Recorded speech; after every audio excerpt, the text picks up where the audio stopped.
preparados para mais uma videoaula de língua portuguesa? Então preste atenção nas dicas de hoje. Hoje nós falaremos sobre o uso dos porquês. E são 4 porquês na língua portuguesa. Isso mesmo. Preste atenção nessa frase. São 4 os porquês na língua portuguesa. E nós vamos logo para o primeiro porquê.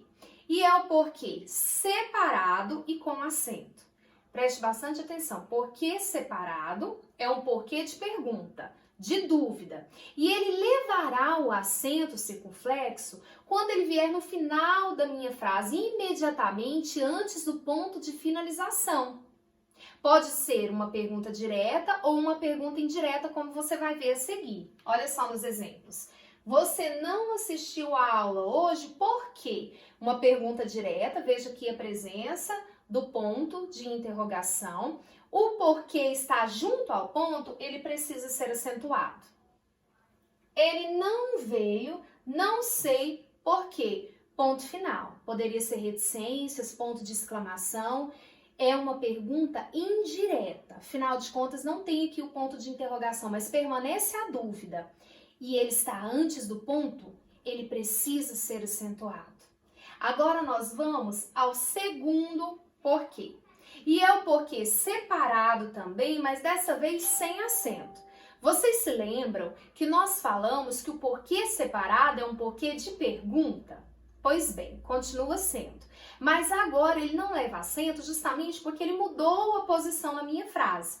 E ele aparecerá no início da minha frase interrogativa. Por que você ainda não estudou? É uma pergunta, ele não leva acento, ele está lá no início da frase, mas ele pode também aparecer no meio das frases. Isso é, quando ele puder ser substituído pelas expressões por qual motivo, por qual razão, pelo qual ou pela qual, como nos exemplos que nós veremos agora. Não sabemos por que, separado, sem acento, você ainda não estudou. Não sabemos por qual motivo você ainda não estudou, por qual razão. Ou ainda, esse vídeo é o conteúdo porque tanto esperei. Esse vídeo é o conteúdo pelo qual tanto esperei. Vamos agora ao terceiro porquê. E talvez seja o porquê mais famoso. É o porquê junto e sem acento. Sabe por que é um porquê famoso? Porque ele é conhecido como porquê para as respostas, para explicações. Isso mesmo, nós aprendemos lá atrás. Todas as vezes que você for dar uma resposta, seu porquê é junto e sem acento. Ele pode ser substituído, por exemplo, pela palavra pois, visto que, já que, e ele tem a função de uma conjunção, ou seja, um elemento de ligação entre as frases. O que você precisa saber agora é que ele é um porquê de explicação, de resposta. Veja nos exemplos. Ele dormiu cedo porque estava muito cansado. Estou respondendo a uma pergunta. Logo, o porquê deve ser junto e sem acento. Eu não fui à escola hoje porque estava doente. Eu não fui à escola hoje pois estava doente. Estou explicando, estou respondendo, uso o porquê junto, sem acento. Agora nós vamos ao quarto porquê, o último. E é o porquê junto também, junto, mas dessa vez com acento.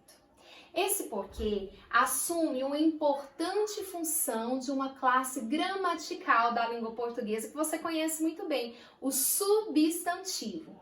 E por assumir a função de um substantivo, ele vem geralmente acompanhado de artigo, mas também pode ser de um pronome, de um numeral, e ele até mesmo pode flexionar, como nós vamos ver no exemplo. Ele equivale a um motivo, uma razão. Então, eu vou chamá-lo de o porquê. Veja aqui no exemplo.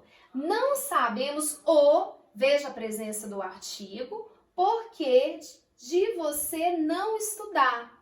Não sabemos o motivo, não sabemos a razão.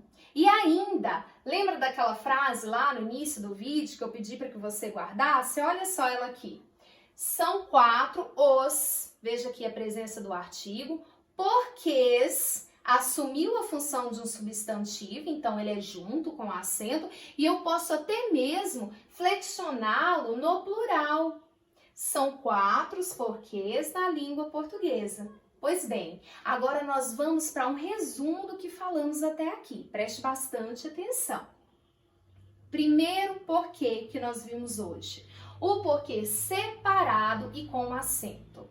É um porquê para pergunta, mas o seu posicionamento é no final da frase. Por isso ele leva o acento circunflexo, ele vem antes do ponto de finalização.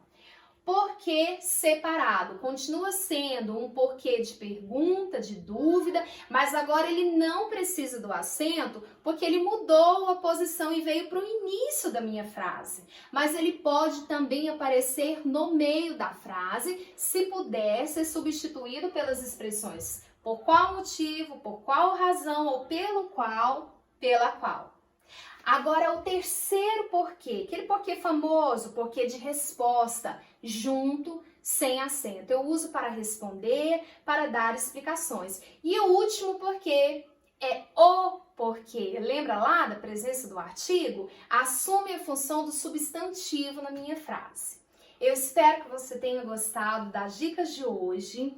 E esse vídeo é um daqueles que você precisa assistir mais de uma vez. Vou te desafiar, assista de novo, mas dessa vez fazendo anotações das regrinhas. Eu tenho certeza que vai facilitar muito as suas respostas discursivas e as suas produções também. Tchau, tchau!